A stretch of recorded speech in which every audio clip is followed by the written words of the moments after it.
Hey everyone, welcome to the Horror Show. I'm Cecil Laird. I'm Fuego here. And this is your weekly news editorial edition where we talk about this week's top horror news stories and give our opinions on them. We get a little down and dirty, a little more relaxed. We put the stories right here for you guys and we get into it. So Fuego, what do you think about this Friday the 13th beta? Now I gotta admit, I want to play it. When I was researching the story, I did hop on Twitch and I watched about a half hour of people playing and it looked fun. Was it still available or did you miss the window?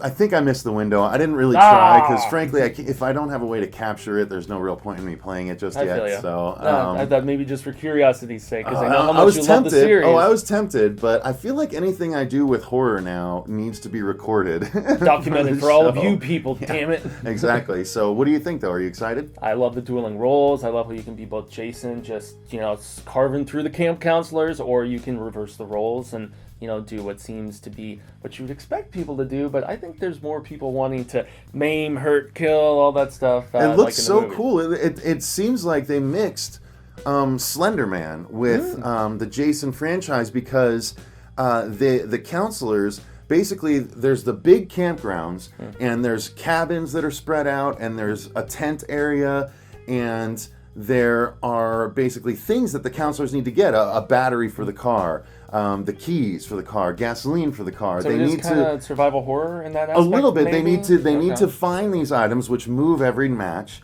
and you need to collect them all, and so everyone can spread out and try and find them on their own, but then it's divide and conquer time. Okay. And when Jason comes into the mix, Jason has certain powers that he can use. He can actually teleport at a short distance, but because it makes sense. Part 6 onward, Jason. Yeah, right? where he quickly catches up to people, but also he's got special vision where he can see where people are even though they're hiding, because that is very Jason-esque.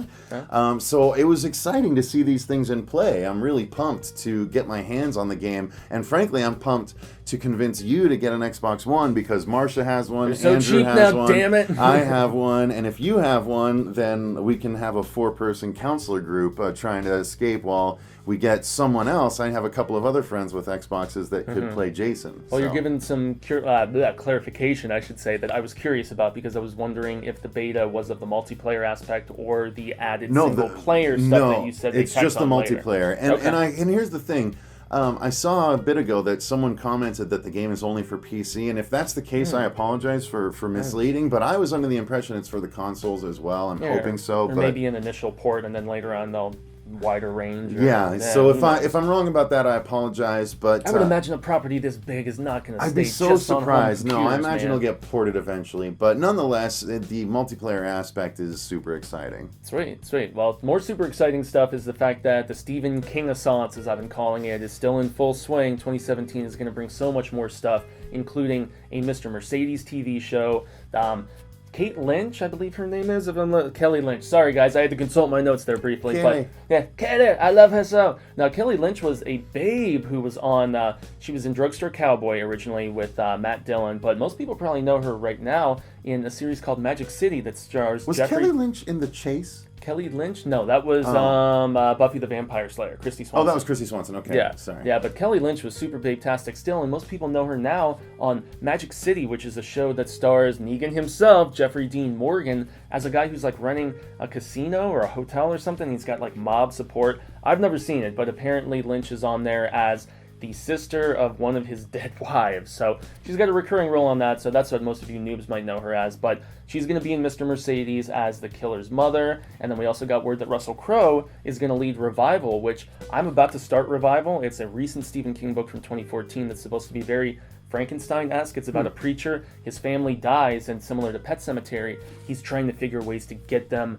back to life, and he's experimenting with like electrical, I don't know, like reviving of corpses and strange things like that. So those are the two minor notes. The bigger notes are that 2 scripts floating around right now that are on the Hollywood blacklist. I guess that's stuff that they tried to produce and it's still not happening yet. I know one you may have less interest in. It's called Kings of Maine, and that's about King being like a hard drinker, living in a trailer, has not seen success yet. He's working as a janitor, and he's trying to finish the first novel that made him famous, which was Carrie.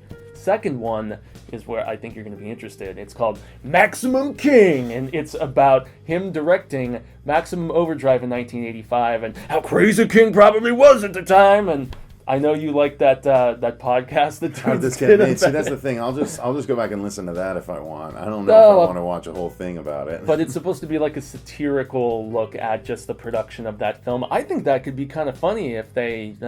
Who knows? Maybe I it think could you totally think suck. there are more King fans in the world than you believe. He's the best-selling male author alive right now. Come on. But there's so much of his stuff out there being developed that it's hard to get excited about. About a them now. biopic or something silly like this. Yeah, exactly. Well, if they did the Kings of Maine, as long as they cast the dude from Stranger Things who was obsessed with the pretty princess, as you called her. Again, I don't you still don't particularly get care stoked, about huh? I mean, just the actors. No, I mean it's the subject matter that matters to me. So interesting. Well, we're divided on this one, guys. Yeah. Now, what about the fact that Legendary snuck in that they changed the titles of Godzilla and Pacific Rim 2 in a press release? It's apparently big news to some. I mean, I'm less excited about Pacific Rim than I am the next Godzilla movie, even though I still haven't even seen the Gareth Edwards one. But that's the the fact that Michael Dougherty's involved and the fact that he's a badass. But also, the title, my guitar player in my band is a huge Godzilla fan going back to, the earliest Japanese days. And the King of Monsters title, he's mad it's not King of the Monsters, but nonetheless, he thinks that's a cool nod to, the lore of the character. And so I'm more excited about that and who's behind it instead of, Boyega being in Pacific Rim 2 and Guillermo not directing it. Well, the thing about it is, I mean, if Pacific Rim 2 does well enough and they continue on with Godzilla and King Kong as they're going, I've heard the same murmuring. I don't see why they wouldn't eventually cross over all three. Cross the streams. Yeah, and have Godzilla, King Kong, and Pacific Rim. I guess that would have to be like a future version of Pacific Rim, or Maybe, or a future version of Godzilla and King Kong to fit in the Pacific Rim world. Sounds like a big badass battle royale to me, it'd be man. really interesting. Yeah, Mm-hmm. I'd be down for that. One thing that I'm curious about being down for, but not so certain, because I haven't read the book. I know you own the IDW comic collection of it. Yeah, so Clive Barker in the 80s, as I said during the actual news show, he was head-to-head with King. People were like, he's the new face of horror. I think King even said it himself, but yeah, he's kind of tapered off in the coming decades, but The Great and Secret Show is considered by many of his followers, his devotees, to be one of his best. It's about two guys that discover an alternate, like dreamlike dimension that holds, just immense amounts of power, and one wants to use it for his own gain, and the other one wants to protect it and keep people from exploiting it, and they bash heads. I'm not familiar with the story beyond that, but I'm intrigued at the name of Josh Boone being involved, who's directing. He's working on The Stand right now. He's going to do the revival movie we just talked about. He's doing New Mutants, which people say is going to be Stephen King inspired. He actually described it as being Stephen King meets John Hughes, which I was just like, interesting. So he's going to work on this adaptation for television with King's own son, Owen, which is kind of, it's an interesting pairing. Who knows if it'll be good, but what's your thoughts, man? I'm kind of meh on it. We'll see. Yeah. I mean, the comic was okay. I remember liking it for the art because it was done by the same guy that did the art in the Lock and Key books with Joe Hill. Okay. Another Stephen King connection there. Stay with the family there. But the book itself, it doesn't stick out in my. I can't remember the story, so it must not have been super great in my opinion. But I know that friend of the show, Jason Chamberlain, is a fan, so he'll probably be excited about this. Now, I don't know how you feel about one of these things. I don't know that you even have an opinion on one of these things. I know how you may feel about the other, but Stand Against Evil continues.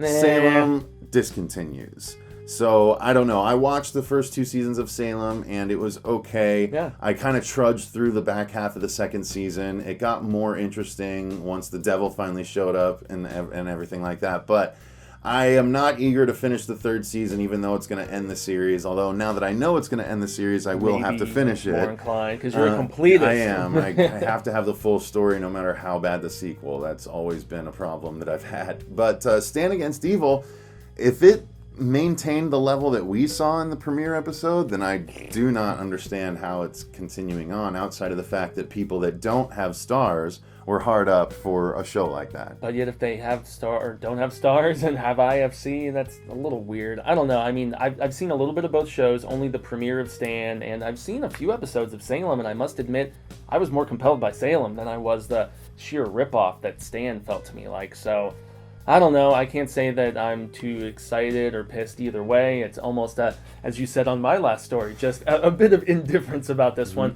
And that's because there's so much quality horror TV that focusing upon mediocrity, it's like, there's more important things to put my attention on. I ain't got time for that. Yeah, exactly right.